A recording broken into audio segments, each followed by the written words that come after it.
সুন্দর আমার গ্রামের পরিবেশ, সবুজ শ্যামলে ভরা। আগামী 20 বছরও এই গ্রাম ছেড়ে আমি কোথাও যাব না। চাকরি বাকরি সব বাদ। আরে জসিম, বন্ধু বন্ধু,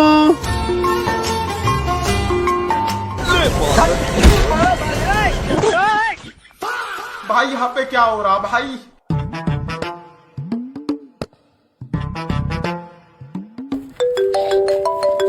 হ্যালো, কিরে জসিম, তুই এটা কি করছস? আজকে এতদিন পরে গ্রামে আইছি, আর তুই আমার লাত্তি মারা দূর মারলি। अरे तू लाठी को तो बात दे। अरे दीपू तो माइले बाक्से। और पुलिस तो बंद बात अपने विचारता से। लिस्ट देखने मेरे तोरो नाम আছে। বন্ধু, আমি কই নাম্বার আসামি? বন্ধু, তুই তো 3 নাম্বার আসামি। আরে কি দেখো?